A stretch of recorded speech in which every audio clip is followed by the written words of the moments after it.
Africa के कुछ तटों पर इस्लाम राज था। वास्को डिगामा के लिए यह चुनौती थी कि भारत पहुंचने में आखिर किससे मदद ली जाए।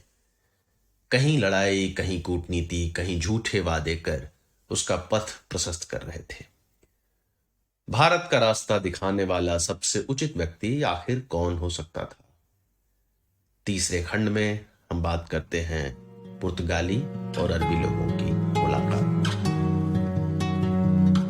लगभग 3 महीने पागल समंदर में बिताने के बाद नाविकों की हालत खस्ता हो चुकी थी। उल्टियों से जहाज दुर्गंधित था, भोजन की इच्छा खत्म हो चुकी थी।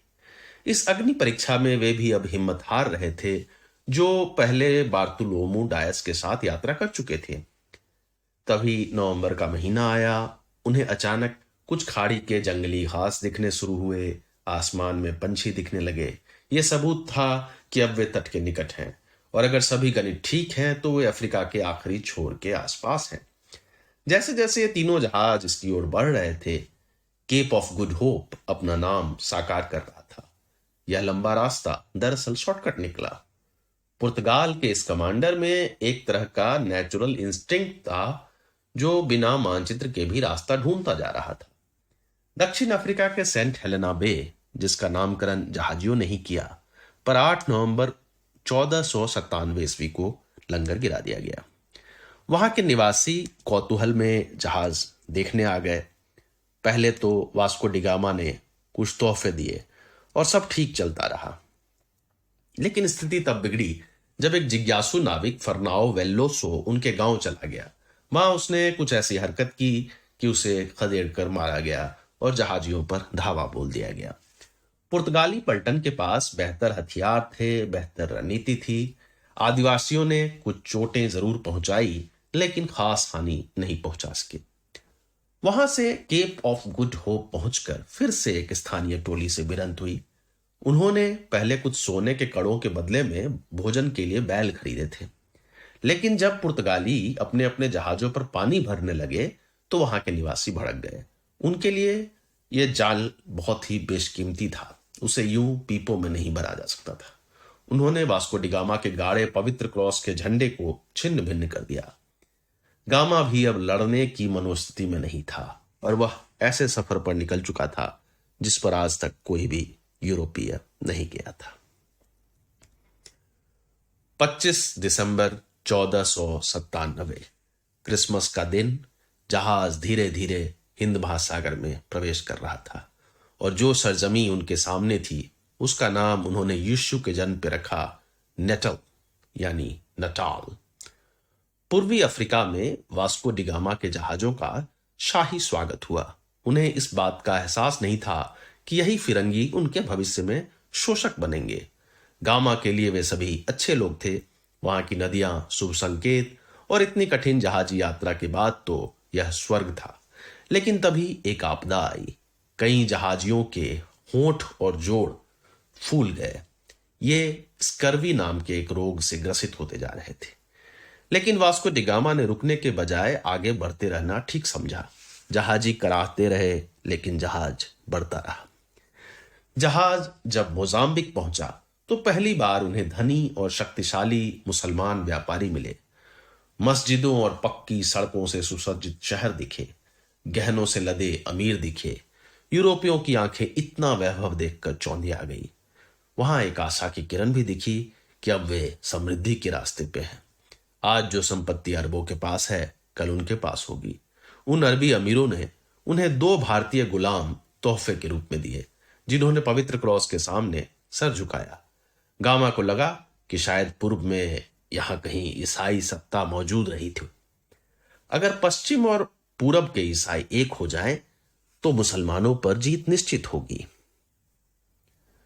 मोम्बासा के दुर्ग और बाहर के खड़े भव्य जहाजों को देखकर गामा को लग गया कि वह फिर किसी शक्तिशाली साम्राज्य में पहुंच चुका है। उस वैभव के सामने उसके टूटे फूटे मलिन पड़े जहाज तो कुछ भी नहीं थे। अब तक कई जहाजी स्कर्वी से मर भी चुके थे, और गामा की भी अपनी हालत खस्ता थी। जैसे ही जहाज खड़ी हुई, मोम्बासा से हथियार लिए दर्जनों रक्षकों की फौज ने गामा के जहाज पर धावा बोल दिया। गामा ने क्षमा मांगी कि उन्हें यहाँ के नियम कानून नहीं मालूम थे और इसलिए जहाज लगा दिया। वे रक्षक भी हथियार लेकर लड़ने नहीं आए थे, सुल्तान का संदेश लेकर आए थे। आइए आइए, आप लोग बेझिझक हमारे रियासत में आए। यहाँ कई ईसाई भी रहते हैं। ईसाई? अरे वाह, यह तो बहुत अच्छी खबर है। हम यही सोच रहे थे कि इतवार की इबादत तो किसी गिरजाघर में ही की जाए।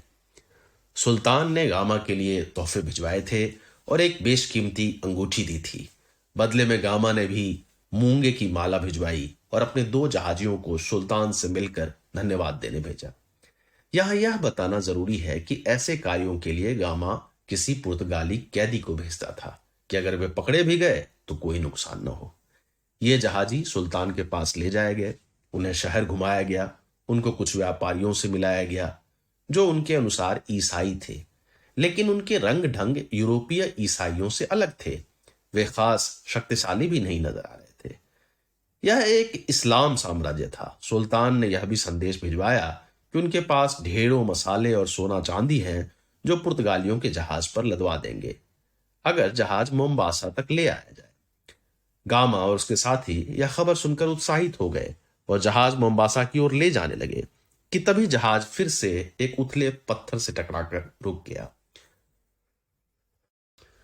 अफ्रीका के कुछ तटों पर इस्लाम राज था। वास्को डिगामा के लिए यह चुनौती थी कि भारत पहुंचने में आखिर किससे मदद ली जाए। कहीं लड़ाई, कहीं कूटनीति, कहीं झूठे वादे कर उसका पथ प्रशस्त कर रहे थे। भारत का रास्ता दिखाने वाला सबसे उचित व्यक्ति आखिर कौन हो सकता था? तीसरे खंड में हम बात करते हैं पुर्तगाली और अरबी लोगों की मुलाकात। लगभग 3 महीने पागल समंदर में बिताने के बाद नाविकों की हालत खस्ता हो चुकी थी। उल्टियों से जहाज दुर्गंधित था, भोजन की इच्छा खत्म हो चुकी थी। इस अग्नि परीक्षा में वे भी अब हिम्मत हार रहे थे जो पहले बार्तुलोमू डायस के साथ यात्रा कर चुके थे। तभी नवंबर का महीना आया। उन्हें अचानक कुछ खाड़ी के जंगली घास दिखने शुरू हुए, आसमान में पंछी दिखने लगे। यह सबूत था कि अब वे तट के निकट हैं और अगर सभी गणित ठीक हैं तो वे अफ्रीका के आखिरी छोर के आसपास हैं। जैसे जैसे ये तीनों जहाज इसकी ओर बढ़ रहे थे, केप ऑफ गुड होप अपना नाम साकार कर रहा था। यह लंबा रास्ता दरअसल शॉर्टकट निकला। पुर्तगाल के इस कमांडर में एक तरह का नेचुरल इंस्टिंक्ट था जो बिना मानचित्र के भी रास्ता ढूंढता जा रहा था। दक्षिण अफ्रीका के सेंट हेलेना बे, जिसका नामकरण जहाजियों ने ही किया, पर 8 नवंबर 1497 ईस्वी को लंगर गिरा दिया गया। वहां के निवासी कौतूहल में जहाज देखने आ गए।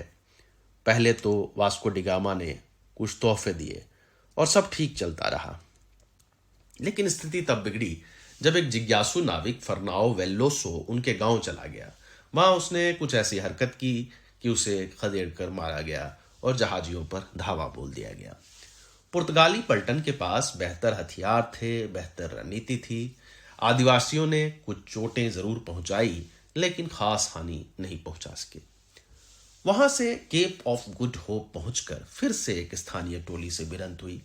उन्होंने पहले कुछ सोने के कड़ों के बदले में भोजन के लिए बैल खरीदे थे, लेकिन जब पुर्तगाली अपने अपने जहाजों पर पानी भरने लगे तो वहां के निवासी भड़क गए।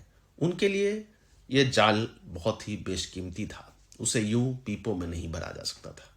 उन्होंने वास्को डिगामा के गाढ़े पवित्र क्रॉस के झंडे को छिन्न भिन्न कर दिया। गामा भी अब लड़ने की मनोस्थिति में नहीं था और वह ऐसे सफर पर निकल चुका था जिस पर आज तक कोई भी यूरोपीय नहीं गया था। 25 दिसंबर 1497, क्रिसमस का दिन, जहाज धीरे धीरे हिंद महासागर में प्रवेश कर रहा था और जो सरजमी उनके सामने थी उसका नाम उन्होंने यीशु के जन्म पर रखा, नेटल यानी नटाल। पूर्वी अफ्रीका में वास्को डिगामा के जहाजों का शाही स्वागत हुआ। उन्हें इस बात का एहसास नहीं था कि यही फिरंगी उनके भविष्य में शोषक बनेंगे। गामा के लिए वे सभी अच्छे लोग थे। वहां की नदियां शुभ संकेत और इतनी कठिन जहाजी यात्रा के बाद तो यह स्वर्ग था। लेकिन तभी एक आपदा आई। कई जहाजियों के होंठ और जोड़ फूल गए। ये स्कर्वी नाम के एक रोग से ग्रसित होते जा रहे थे। लेकिन वास्को डी गामा ने रुकने के बजाय आगे बढ़ते रहना ठीक समझा। जहाजी कराहते रहे, लेकिन जहाज बढ़ता रहा। जहाज जब मोजाम्बिक पहुंचा तो पहली बार उन्हें धनी और शक्तिशाली मुसलमान व्यापारी मिले। मस्जिदों और पक्की सड़कों से सुसज्जित शहर दिखे, गहनों से लदे अमीर दिखे। यूरोपियों की आंखें इतना वैभव देखकर चौंधिया गई।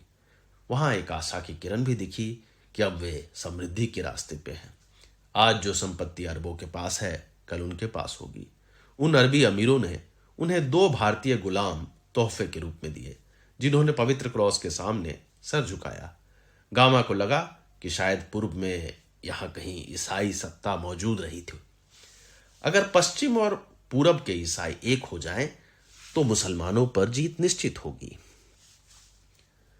मोम्बासा के दुर्ग और बाहर के खड़े भव्य जहाजों को देखकर गामा को लग गया कि वह फिर किसी शक्तिशाली साम्राज्य में पहुंच चुका है।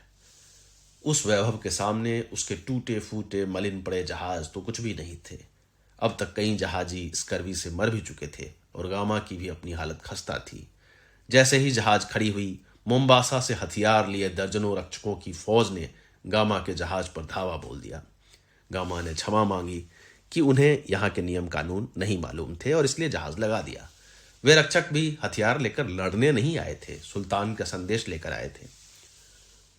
आइए आइए, आप लोग बेझिझक हमारे रियासत में आए। यहाँ कई ईसाई भी रहते हैं। ईसाई? अरे वाह, यह तो बहुत अच्छी खबर है। हम यही सोच रहे थे कि इतवार की इबादत तो किसी गिरजाघर में ही की जाए। सुल्तान ने गामा के लिए तोहफे भिजवाए थे और एक बेशकीमती अंगूठी दी थी। बदले में गामा ने भी मूंगे की माला भिजवाई और अपने 2 जहाजियों को सुल्तान से मिलकर धन्यवाद देने भेजा। यहाँ यह बताना जरूरी है कि ऐसे कार्यों के लिए गामा किसी पुर्तगाली कैदी को भेजता था कि अगर वे पकड़े भी गए तो कोई नुकसान न हो। ये जहाजी सुल्तान के पास ले जाए गए, उन्हें शहर घुमाया गया, उनको कुछ व्यापारियों से मिलाया गया जो उनके अनुसार ईसाई थे, लेकिन उनके रंग ढंग यूरोपीय ईसाइयों से अलग थे। वे खास शक्तिशाली भी नहीं नजर आ रहे थे। यह एक इस्लाम साम्राज्य था। सुल्तान ने यह भी संदेश भिजवाया कि उनके पास ढेरों मसाले और सोना चांदी हैं जो पुर्तगालियों के जहाज पर लदवा देंगे अगर जहाज मोम्बासा तक ले आया जाए। गामा और उसके साथी यह खबर सुनकर उत्साहित हो गए और जहाज मोम्बासा की ओर ले जाने लगे कि तभी जहाज फिर से एक उथले पत्थर से टकराकर रुक गया।